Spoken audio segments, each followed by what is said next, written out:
Estamos en el LUM, el lugar de la memoria, la tolerancia y la inclusión social, un espacio que aborda los hechos de violencia ocurridos en nuestro país entre los años 1980 y 2000. ¿Por qué estamos aquí? Porque vamos a hacer 2 programas hablando de este tema. El día de hoy presentamos el primero. Esa época fue una de las más dolorosas y tristes que ha vivido el Perú contemporáneo. Época de coches bomba, de desaparecidos, de muertos, de tristeza y sobre todo también de muchísimo miedo. ¿Por qué hacemos este programa? Para que los jóvenes que no vivieron esta etapa la conozcan y para que nosotros que sí la vivimos la recordemos, para no permitir que se repita.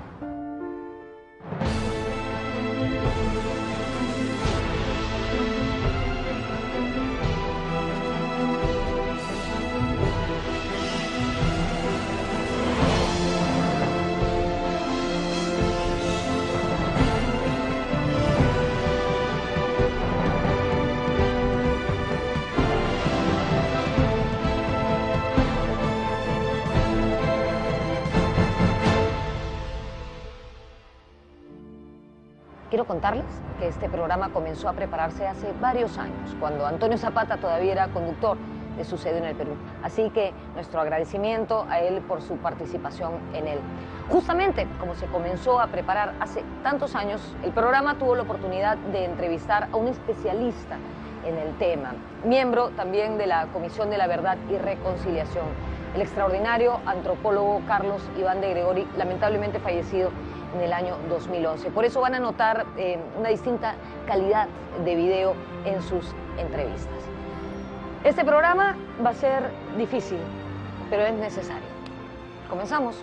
Soy Norma Martínez y esto, lamentablemente, sucede en el Perú.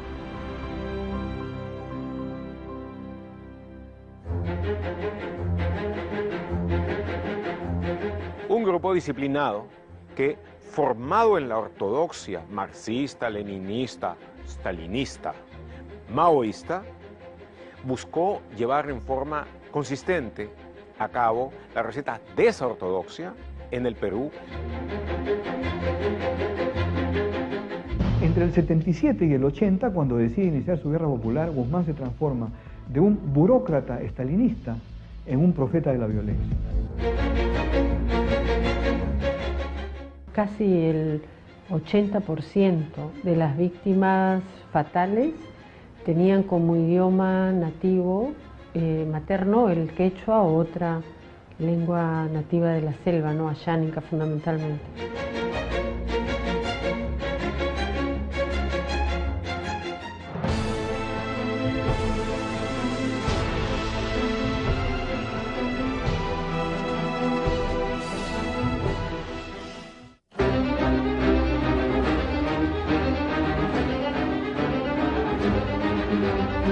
Sendero Luminoso fue una de las corrientes maoístas que surgieron del comunismo peruano, dividido a raíz de la ruptura entre Moscú y Pekín al comenzar los años 60. China y la Unión Soviética eran las sedes más grandes del comunismo mundial. Luego de esa importante ruptura, los maoístas peruanos tomaron rumbo propio y en el camino se volvieron a dividir en repetidas ocasiones. Varias divisiones después, apareció un pequeño núcleo en Ayacucho, cuyo periódico llevaba como lema la frase «Por el sendero luminoso de José Carlos Mariátegui». De allí proviene el nombre de esa agrupación extremista que bañó de sangre al país desde 1980. Sendero Luminoso. Ellos, en el momento en que inician la insurrección, consideran de que todo el movimiento revolucionario comunista ha sido traicionado y que entonces había que volver a conquistar el comunismo desde la base con grandes revoluciones en toda la tierra. Y entonces ellos veían lo que pasaba acá en el Perú como el nuevo faro de la revolución mundial y de ahí salía lo de la cuarta espada.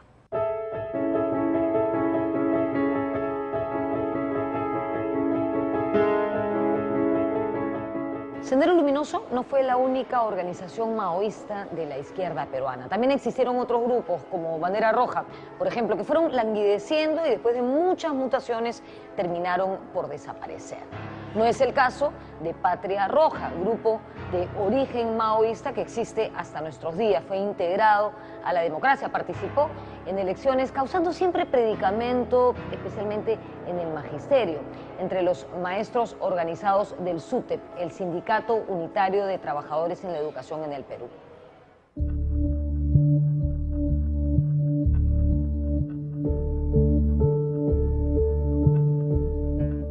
El año 1964 el Partido Comunista se dividió en dos, una fracción que se alineó con el Partido Comunista de la Unión Soviética y otra que se alineó con el Partido Comunista Chino.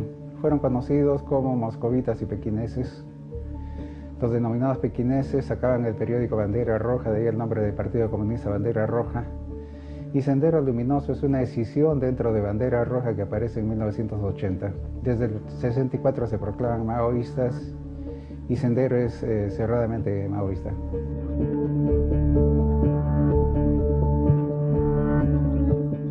Sendero Luminoso fue la agrupación comunista peruana que pasó a la acción de las armas para tomar el poder del Estado. Esta acción armada la inició en el campo, en zonas rurales y pobres del país. Hay un vacío de poder sobre el cual Sendero Luminoso va a poder crecer. En la zona nuclear, que es la de Ayacucho, Apurímac, Huancavelica, que es una zona muy fuertemente, de una tradición gamonal muy fuerte, y lo que vemos es que Sendero Luminoso no da ninguna medida socialista, sino simplemente está cubriendo las funciones que debiera cubrir un Estado medianamente eficiente, ¿no? Seguridad, que funcione los trámites, tener a quien reclamar cuando hay abusos, protección del patrimonio.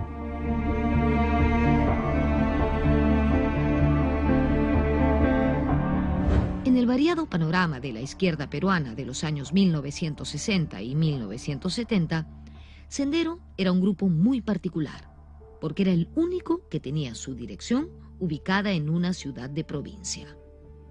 Todos los demás grupos de izquierda tenían una dirección política que funcionaba en Lima, pero Sendero ubicó a sus militantes en la ciudad de Huamanga, Ayacucho. La residencia en una provincia relativamente aislada permitió la cohesión del grupo y la conformación de un equipo humano muy cerrado y exclusivo. Ese grupo de dirigentes sería crucial porque funcionó como una familia extensa que se insurreccionó unida contra todo y contra todos.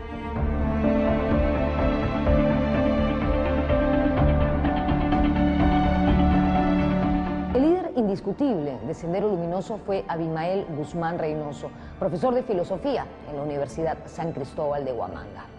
Como hemos visto, Sendero era un grupo muy cerrado que se formó en esta provincia de la Sierra, en Ayacucho.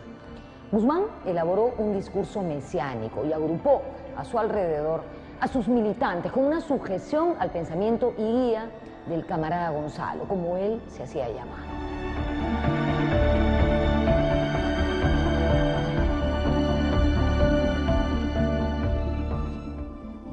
Lo que logra Guzmán es una concentración de capital simbólico, digamos, ¿no? De capital político, ¿no es cierto? O sea, no es tanto el armamento el que les permite crecer, sobrevivir y crecer, sino una fuerza ideológica alrededor, construida alrededor de la figura de Guzmán, que fue su fortaleza y su debilidad. Su fortaleza en el sentido que Guzmán logra tal identificación con sus militantes que por el pensamiento Gonzalo, ¿no? Por la línea del partido, son capaces de dar la vida, son capaces de, como decía su eslogan, llevar la vida en la punta de los dedos, cruzar el baño de sangre.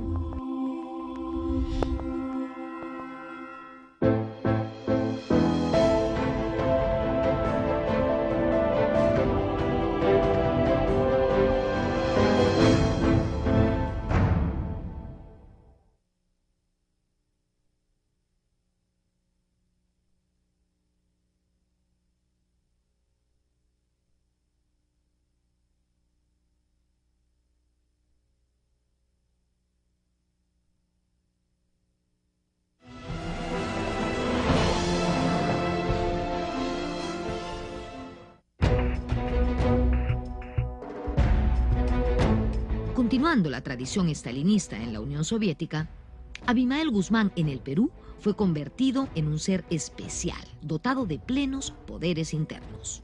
Además, fue transformado en un semidios que llegó a sentirse la quinta espada del marxismo. Es decir, Guzmán se asumió como un líder y pensador de la talla de Marx, Engels, Lenin y Mao. Por ello, el panteón marxista fue modificado por Sendero para dar paso a su jefe como la última gran cumbre de la Revolución Mundial. Desde un inicio, Abimael es primero miembro del Comité Permanente, es considerado presidente de la República Popular de Nueva Democracia, que en teoría ellos estaban construyendo a través de la guerra, y es endiosado casi inmediatamente. Y si desde el comienzo viene el endiosamiento de Guzmán, se va haciendo más grande, va aumentando de grado conforme avanza la guerra.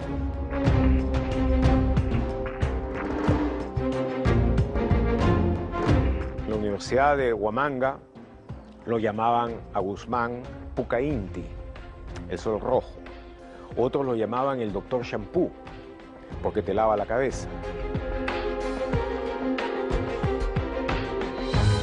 El Sendero Luminoso tiene su propia manera de contar la historia, su propio canon, ¿no? Su propia narrativa, y en esa narrativa no hay espacio para héroes. Para Sendero Luminoso no se va construyendo la historia como nosotros, digamos, que tenemos próceres, ¿no? Ellos no pueden construirla de esa manera porque para ellos el individualismo no era un principio organizador de su narrativa, de su discurso. Entonces ellos no iban ensalzando figuras. La única figura a ensalzar era la del presidente Gonzalo. Y además eso fue un proceso también. Inicialmente no era así.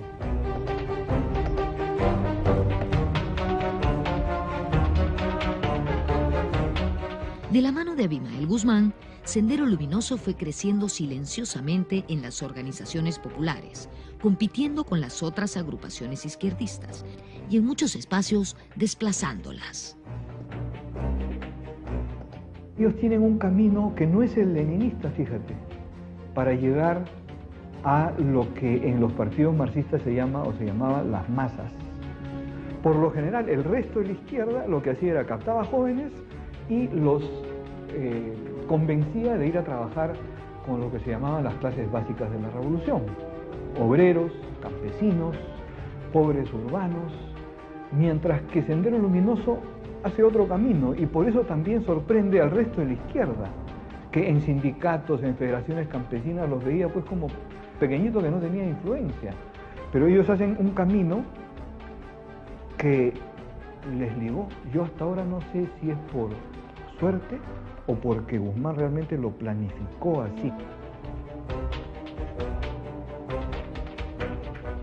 Sendero no participaba de las intensas polémicas que mantenían los izquierdistas. Estaba preparándose en silencio, creciendo entre estudiantes y profesores. Primero, ganaron influencia en la Facultad de Educación de la Universidad de Huamanga y luego, a través de los maestros, ingresaron a las escuelas de medios rurales y urbano marginales.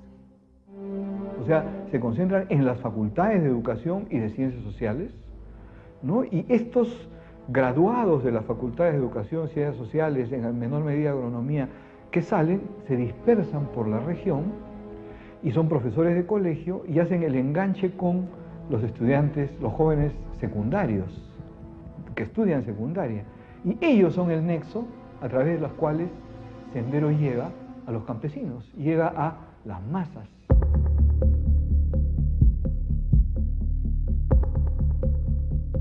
Sendero había abrazado la idea de la guerra popular del campo a la ciudad y querían calcarla de la experiencia china, donde Mao Zedong encabezó la revolución. Sendero conocía poco al Perú real y no había registrado las profundas modificaciones sociales de las últimas décadas. Los planes de Sendero consistían en repetir lo que entendían había sido la práctica maoísta.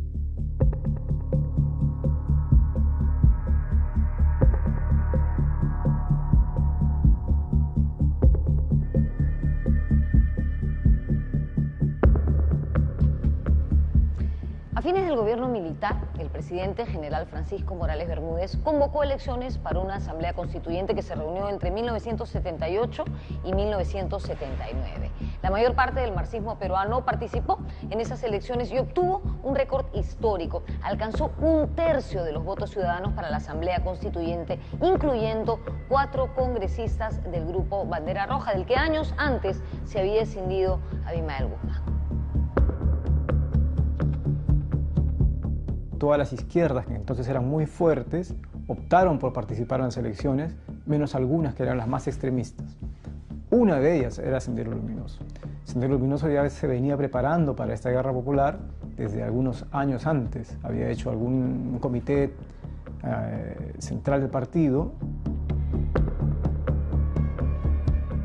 Durante un evento partidario, Guzmán expulsó a un pequeño grupo que internamente se oponía al inicio de la lucha armada y realizó sus primeros aprestos para la aventura sangrienta que estaba a punto de iniciar.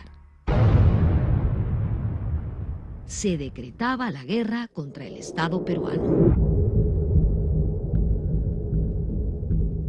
Se desprenden de una oposición interna que más bien quería participar en esas elecciones que hubo, la de la Asamblea Constituyente y las presidenciales del 80. Los expulsan a este grupo, digamos, de derecha dentro de su organización, que no quería ir a la guerra, que quería participar en elecciones, y los que quedan, que son los que desean levantarse en armas, declararle la guerra al Estado peruano, ese grupo va a tomar una determinada organización. Entonces aparecerá dentro del grupo un pequeño núcleo que llaman el Comité Permanente, de solo 3 personas, que en realidad es Abimael Guzmán, Elena Iparraguirre y la que entonces era su esposa, Augusta Latorre. De tal manera pues que esos 3 son el Comité Permanente que decide, toma las decisiones, es el que conduce el levantamiento armado de Sendero.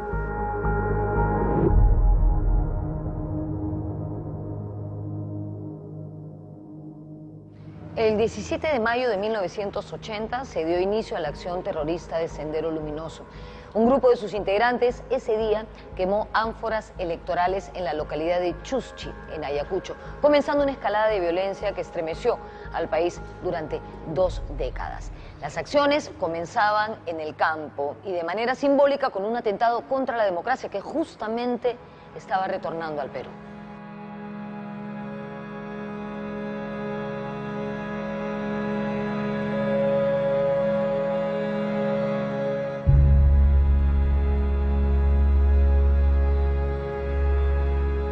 Primero, recuerden ustedes que el problema le revienta a Belaúnde antes que asume el poder. Formalmente empieza el mismo día de las elecciones. El ministro del Interior de esos años, José de la Jara y Ureta, calificó el hecho de un terrorismo incipiente y circunscrito a actos de sabotaje. En general, no se calculó la proporción de la amenaza que estaba empezando. Él se da cuenta que tenía que comenzar la guerra porque era o entonces o nunca, porque la otra izquierda estaba avanzando, el movimiento popular se iba por otros caminos, ya no le iba a poder decir fascista al régimen porque era un régimen democrático. En este momento cabría hacer una aclaración importante y tiene que ver con los términos adecuados para referirse a esta etapa de nuestra historia. La Comisión de la Verdad y Reconciliación le llamó conflicto armado interno. Por ello, ha recibido críticas. Los militares se refieren a violencia subversiva, otros se refieren a guerra interna, y para la mayoría se ha extendido el término terrorismo.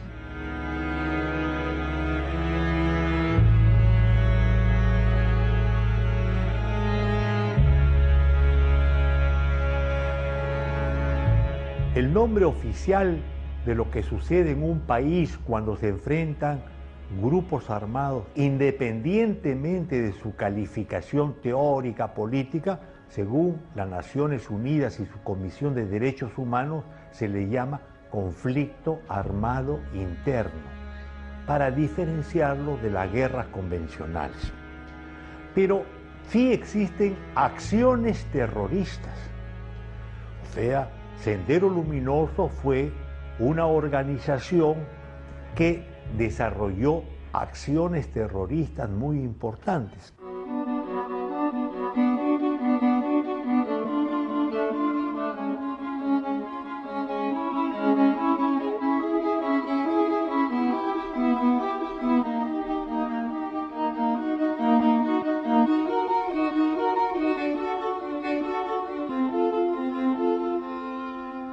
El 13 de junio de 1980, partidarios de Sendero Luminoso, camuflados en una protesta popular callejera, provocaron un incendio en la municipalidad de San Martín de Porres, en Lima. Además, repartieron panfletos que indicaban el inicio de las acciones armadas en el país. De este modo, desde sus inicios, Sendero actuó simultáneamente en el campo y en la ciudad, primero en Chuschi, Ayacucho, y después en San Martín de Porres, en Lima.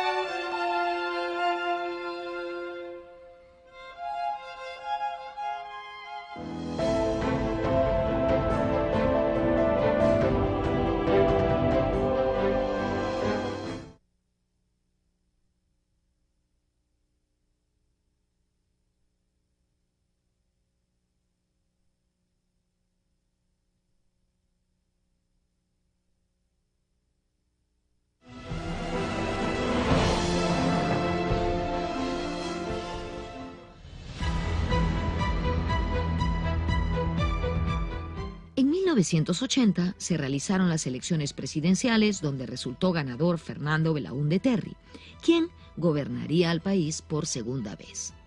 El pueblo peruano participó con entusiasmo en este regreso de la democracia. Pero el terror desatado por Sendero Luminoso no demoraría en irrumpir. Los senderistas nunca construyeron un ejército guerrillero en el sentido estricto, sino que optaron por una vía que se parecía mucho a la asiática, en el sentido de no utilizar uniformes, como otras agrupaciones subversivas de Latinoamérica. Por ello, no eran fáciles de identificar, no tenían campamento fuera.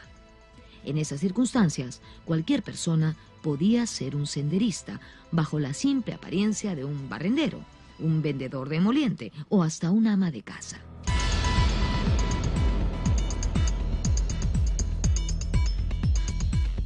Al principio los peruanos no entendíamos muy bien qué estaba pasando en nuestro país. El accionar de Sendero dejaba muchas dudas y ciertos atentados eran verdaderas incógnitas. Por ejemplo, el 26 de diciembre de 1980, las personas que caminaban por el centro de Lima, específicamente por la avenida Tacna, fueron testigos de un hecho espantoso. Esa calle amaneció con perros muertos colgados en los postes de alumbrado público. Estos perros tenían unos letreros que decían Ten Xiaoping, hijo de perra. Al parecer, Abimael Guzmán quería con esta acción enviarles un mensaje a los líderes en China para anunciarles que él había surgido para reemplazar su liderazgo. Al ponerse las cosas cada vez más difíciles, en marzo de 1981, el gobierno de Belaúnde promulgó un decreto tipificando el delito de terrorismo. Pero lejos de aplacarse, el terror siguió creciendo vertiginosamente.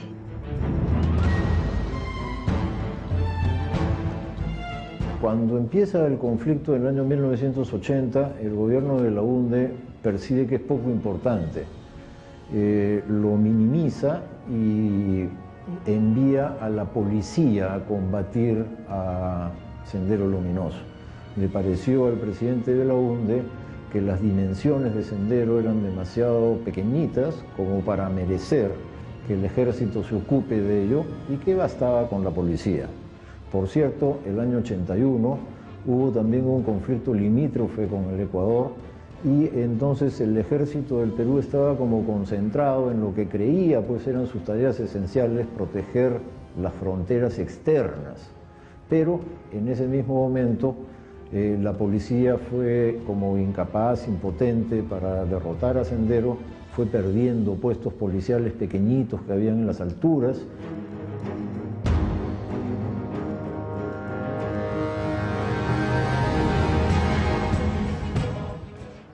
en que los maoístas lograron el éxito en la China fue desde el campo a la ciudad. Y la misma estrategia pretendía replicar Guzmán en el Perú, ir asfixiando al Estado hasta provocar su ruina y colapso total. Para Sendero Luminoso, los medios rurales eran sumamente importantes.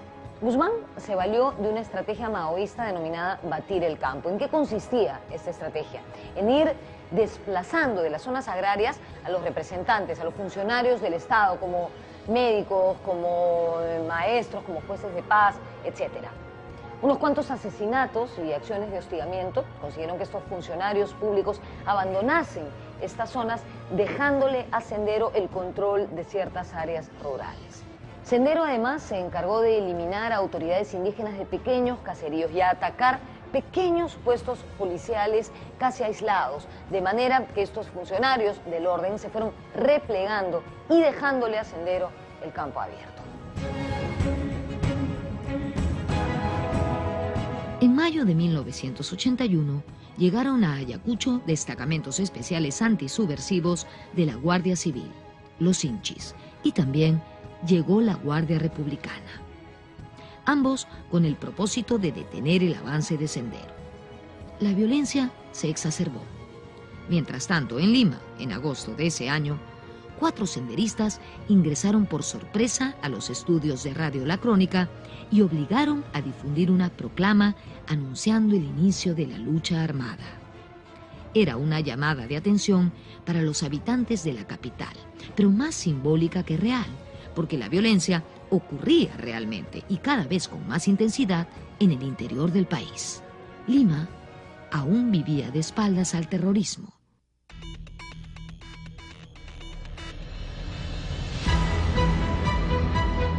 En octubre de 1981, un grupo senderista atacó el pequeño puesto policial de Tambo, en Ayacucho. Y esta acción despertó el interés de la opinión pública y de la prensa. ¿Por qué? Porque en este ataque murió un bebé de 9 meses y su padre, que se encontraba lamentablemente en la comisaría sentando una denuncia. Al día siguiente de este hecho, el gobierno decretó el estado de emergencia en 7 provincias de Ayacucho, con la consecuente suspensión de garantías constitucionales. Y cuando Belaúnde toma el poder, todo eso, ya empiezan a levantarse un poco las acciones. Con un buen instinto general, pero con real desconocimiento de lo que había que hacer, Belaúnde intenta confinar este problema a la policía.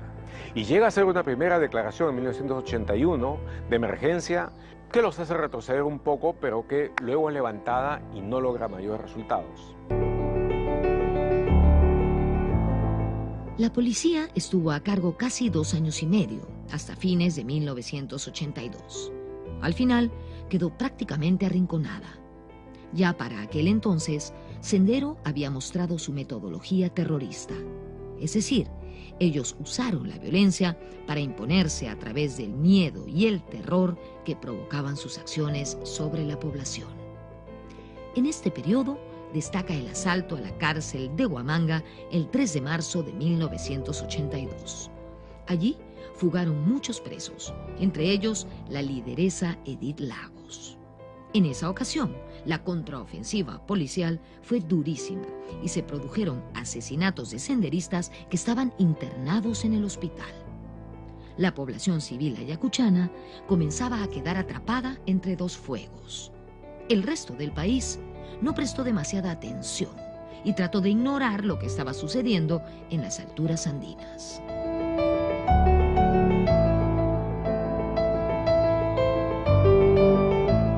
Y desde mediados del 82 la policía empieza a ser derrotada de forma más o menos sistemática y empieza a replegarse todas las provincias de Ayacucho hacia la ciudad. Y Sendero empieza a converger hacia la ciudad y desde dentro también empieza a llevar acciones. Entonces se fue haciendo cada vez más claro de que no estaba en condiciones de hacerle frente a eso y que en determinado momento iba a tener que entrar la Fuerza Armada. O sea, si comparamos los muertos que hubo en las ciudades con los que hubo en el área rural, la proporción es de 5 a 1, ¿no? La diferencia. 5 murieron allá y 1 en la ciudad, que se trataban de los otros, ¿no? O sea, tanto para nuestras fuerzas del orden, pero también para Sendero Luminoso. Y una de las explicaciones entonces que da la Comisión de la Verdad es un país partido, ¿no? Un país que todavía no ha logrado construir una sola nación en la que todos somos ciudadanos, ¿no? Y eso explica por qué la matanza tan grande en esta parte del país. En julio de 1982, elementos de Sendero Luminoso atacaron varios locales públicos, entre ellos la Embajada de los Estados Unidos. La temeridad de Sendero era tal que parecía que ningún control fuese capaz de detectar sus incursiones. Mientras tanto, en agosto de ese mismo año, Sendero atacó y arrasó con el puesto policial de Vilcas Guamán. Justamente meses antes, el presidente Belaúnde había pasado revista a ese destacamento. Se trató de un duro golpe para el gobierno. Para la propaganda senderista, la toma de Vilcas Guamán se volvió legendaria, igual que la muerte de su lideresa Edith Lagos, acaecida en un enfrentamiento con miembros de la Guardia Republicana en Humaca, en septiembre de 1982. Y finalmente Sendero logró dominar una amplia zona del campo ayacuchano en ese periodo, ¿no? Tanto en Apurímac, en Huancavelica como en Ayacucho. Sendero logra derrotar o arrinconar a la policía y dominar amplias zonas del campo. Eso ocurrió entre inicio del levantamiento armado de Sendero, que es en mayo del 80, hasta el ingreso del ejército, que fue en diciembre del 82.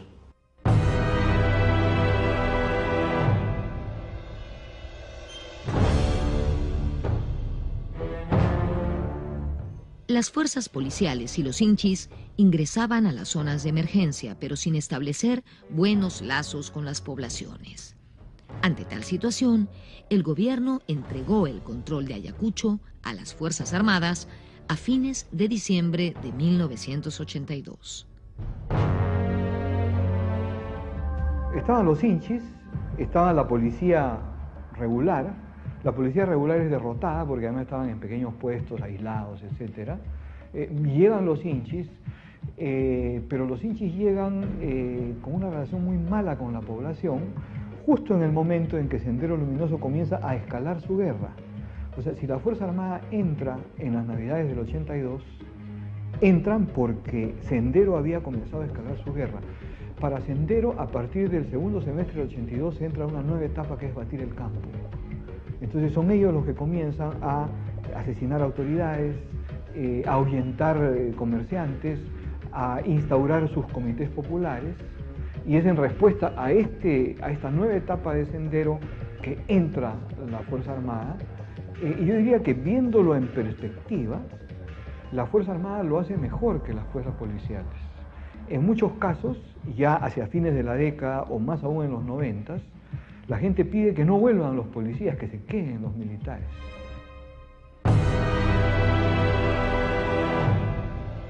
Como dice Sofía Maher, Belaúnde se resistió hasta el último momento a que ingresaran las Fuerzas Armadas, así como se resistió también a armar a los campesinos que querían autodefenderse de Sendero.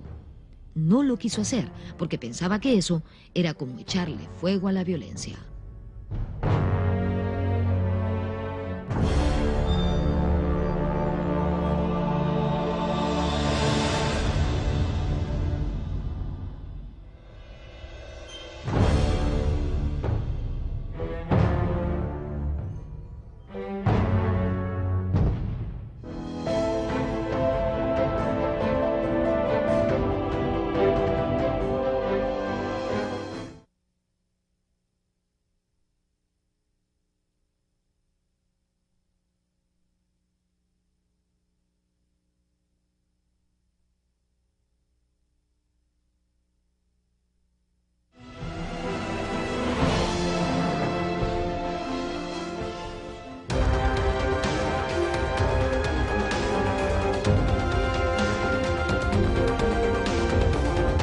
El 26 de enero de 1983, 8 periodistas que investigaban un enfrentamiento entre campesinos y terroristas fueron asesinados en la localidad de Uchurajay. ¿Qué fue lo que pasó? Lo que pasó fue lo siguiente. Los campesinos se habían organizado en una ronda para defenderse de Sendero y poco antes de esta matanza, estos periodistas habían ultimado a un senderista que se encontraba en su localidad batiendo el campo.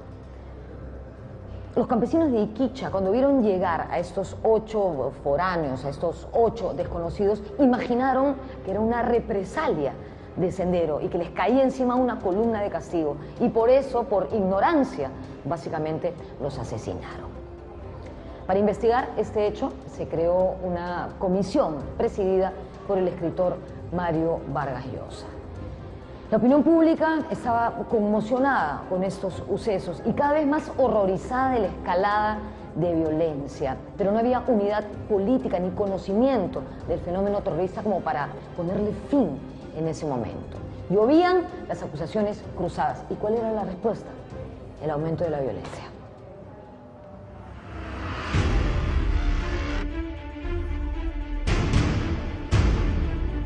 La masacre de 8 periodistas en la lejana y pobrísima comunidad campesina ayacuchana de Uchurajay conmocionó a la opinión pública de todo el país y del mundo. En Lima, la gente miraba horrorizada las fotografías de la masacre. Lo que después se conoce poco es que Uchurajay fue virtualmente arrasado, eliminado del mapa. La mayor parte de la gente murió, fue en una serie de incursiones punitivas de Sendero fundamentalmente y por lo menos una de las fuerzas de seguridad. Entonces, mucho tiempo después, los sobrevivientes reconstruyeron lo que quedaba de Uchurajay, que durante un buen tiempo estuvo abandonada. Y esa fue la suerte de muchos sitios, de muchos lugares. Durante 1983, también se registraron grandes abusos de las fuerzas del orden, que, desconociendo la naturaleza del movimiento subversivo, actuaron con prepotencia y racismo, provocando gran mortandad entre sectores de población civil, que siempre resultaban los más perjudicados. Se encontraban atrapados entre 2 fuegos.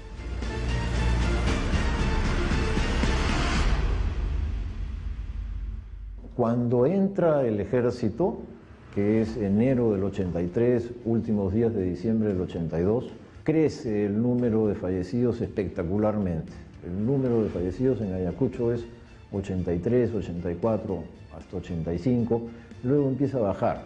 Pero el ingreso del ejército es con una elevación del número de muertes.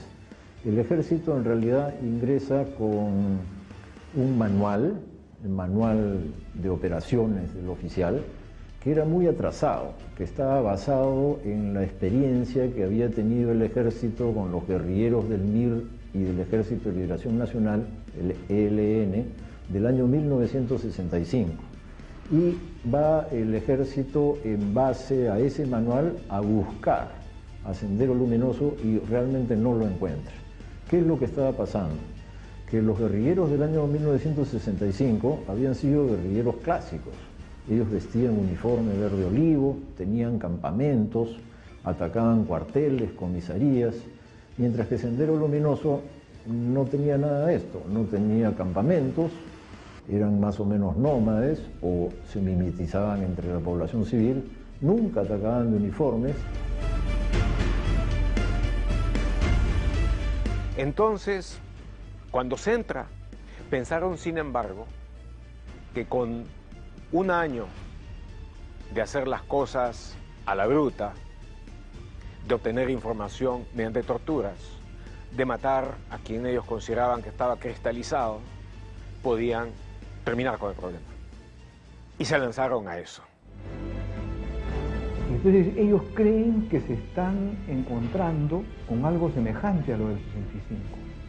Y tienen además la experiencia de Argentina, con la cual las Fuerzas Armadas peruanas han tenido tradicionalmente contactos, y entonces creen que esto se va a solucionar en 6 meses, y que se va a solucionar a la manera de los años 60. O sea, no saben a quién se están enfrentando.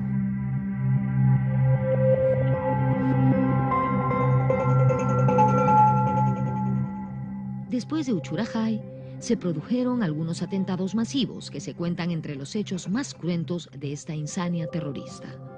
Entre ellos, destaca el crimen de Lucanamarca, donde senderistas dieron muerte a 69 campesinos, incluyendo mujeres y niños, sembrando el terror entre las comunidades que decidían colaborar con el gobierno y se posicionaban contra Sendero.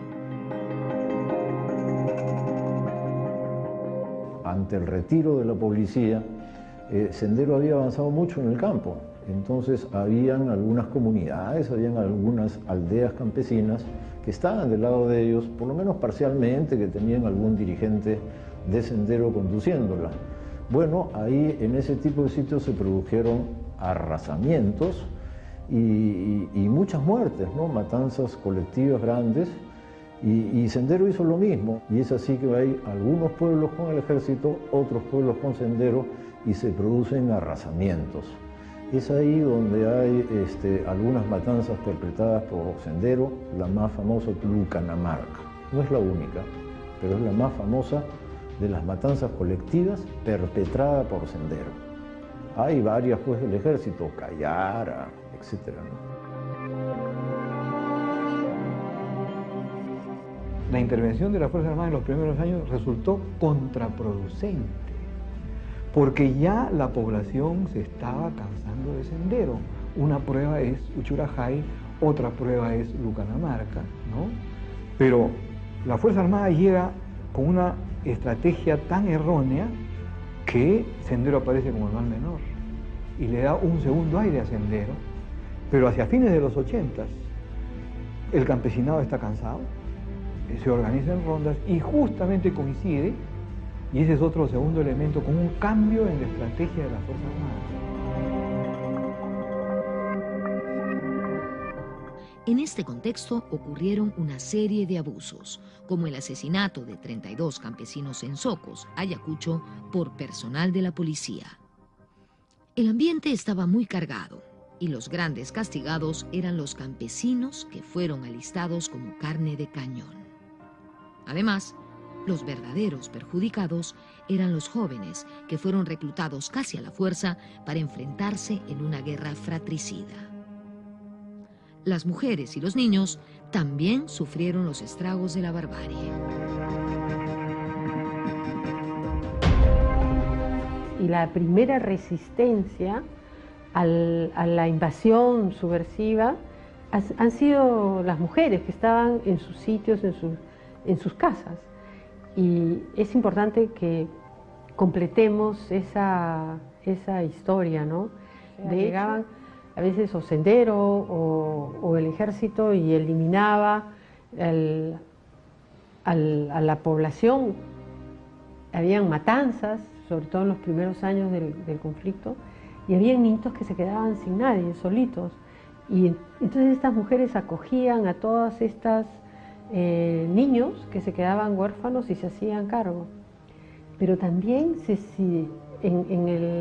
hay varios lugares en donde Sendero asesinó al alcalde, por ejemplo, y eran las mujeres que reemplazaban, que se volvían alcaldesas en reemplazo del alcalde asesinado. Entonces no solo han sido víctimas, sino que han jugado un papel mucho más importante en la conservación de las comunidades de las que tenemos registradas.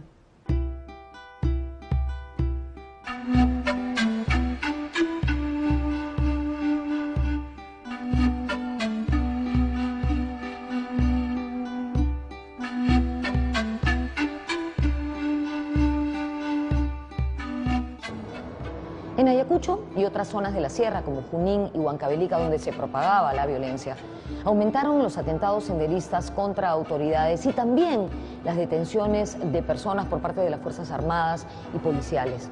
El 3 de julio de 1983, una madre ayacuchana, Angélica Mendoza, sufrió el secuestro de su hijo y a partir de entonces inició una búsqueda incansable en pos de este. En esta búsqueda descubrió que habían muchas madres, hermanas y esposas que también estaban buscando a sus familiares desaparecidos. Así, Mamá Angélica, como se le comenzó a llamar, esa mujer que vemos ahí con sombrero blanco, se convirtió en un símbolo de todos aquellos que habían perdido algún familiar producto de la violencia.